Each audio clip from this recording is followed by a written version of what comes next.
The dramatic escalation of tensions in Eastern Europe. Suspected Russian military vehicles have been spotted in two breakaway regions of Ukraine that Russian President Vladimir Putin has recognized as independent republics. Holly Williams filed this report from near the front lines in eastern Ukraine. Ukraine has accused Russia's President Vladimir Putin of trying to revive the Soviet Union. And the country's president is asking for international support now. But remember, Russian-backed separatists in those breakaway regions of Ukraine that President Putin has now recognized as independent are already fighting a war against Ukrainian forces. And we've been to the trenches of that bloody conflict. We travelled to the front line by truck with Ukrainian soldiers until we were ordered into this bunker. Well, we were told to stop and come underground because apparently a local commander says it's too dangerous right now at the front line. When we made it to the trenches, we found a quagmire.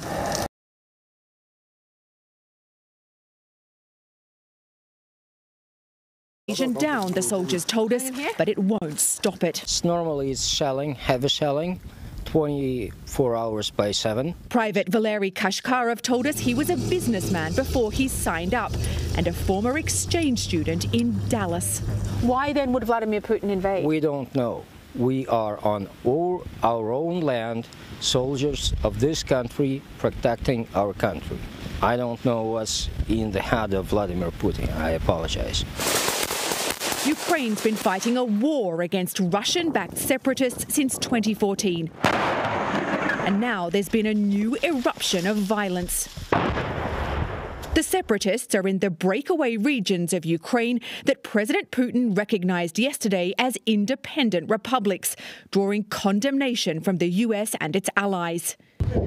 US officials say Moscow is arming the separatists, and Ukraine says they're targeting civilian areas, including the village of Novonyativka, where they seem shell-shocked. We're on the brink of nervous breakdown, said Ekaterina Evseva, and there's nowhere to run. Back in the trenches, Sergeant Fedenyk Lubomir told us Ukraine needs protection from the air and said America should help. The US has previously ruled out sending combat troops to Ukraine, but has sent this country nearly $3 billion in military assistance in recent years. The question now is whether what we're seeing here is the beginning of another Russian invasion of Ukraine. Anne-Marie and Vlad. All right, Holly, thank you. We want to bring in Charlie D'Agata now. He is following the story from Kyiv. So, Charlie, we heard from Vladimir Putin, and, this is a guy, the question we've been asking over and over again is, what is he thinking? So any insight we can get, I think, is valuable. He gave a speech. He talked about that Ukraine was an integral part of Russia's history. In fact, he said Russia created what is Ukraine today. He talked about the U.S. essentially pushing other European countries into adopting an anti-Russian policy. And he recognized these separatist regions of Ukraine. How significant was that speech and the recognition of those areas?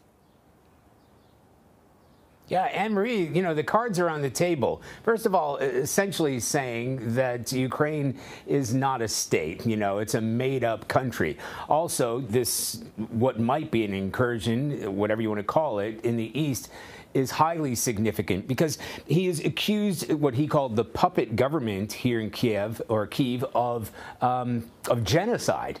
So of the persecution of ethnic Russians in that area. So when he says that he has given the orders for a peacekeeping corps to go in there, it obviously opens the door for a military confrontation because, as you saw in Holly's report, the Ukrainian military is already there. It is Ukraine. The Donbass region is Ukraine. So these self-proclaimed separatist regions, for them to now been accepted and given credit from President Putin, the fact that he's now essentially the protector of it, puts Ukrainian forces right up against Russian forces in case there's any sort of flare-up. And it will take nothing for that flare-up to take place when you've got an increase in shelling from both sides. I witnessed that myself over the weekend. Holly's seen it too. There's been a sharp increase from last Thursday of fighting between these Russian-backed separatists and Ukrainian forces along that region. That was before President Putin said that he was sending in a peacekeeping force to look after ethnic Russians. So you can imagine that the stage is set now for any kind of flashpoint in that region. So, as you know, Charlie, in response to Russia recognizing these breakaway regions, Germany's chancellor halted the certification of the Nord Stream 2 pipeline between Germany and Russia today. Most analysts, though, figure that Vladimir Putin has already factored this into whatever plans he has on the table, and he's still going ahead with those plans. I heard Senator Marco Rubio this morning on CBS Mornings essentially lay out what he believes could be the possible track that Putin is on, which is recognizing these breakaway republics. People who are against it in Ukraine either fight back or take on Russian troops there. That gives Vladimir Putin the pretext to launch an all-out invasion in Ukraine, possibly to take control of Kyiv. We've seen in your reporting people in the capital, people across Ukraine sort of carrying on along with their daily lives. Are they still feeling that way this morning?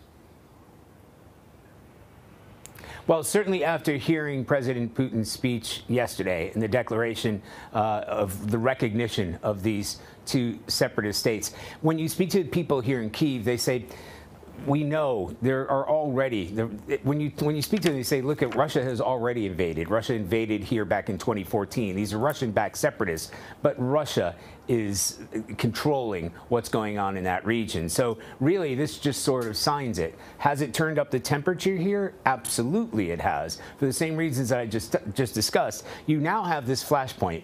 If these Russian peacekeepers are sent in, they've already been ordered in. I think it's just a matter of time before they are sent in numbers. You have Ukrainian forces there who really, generally speaking, have been holding fire. They've been worried about being provoked into a larger scale conflict, anything that would give President Putin the pretext for a wider war. So in certain terms, that invasion is already taking place, and it's certainly taking place more and will be taking place more in the east over the next few days.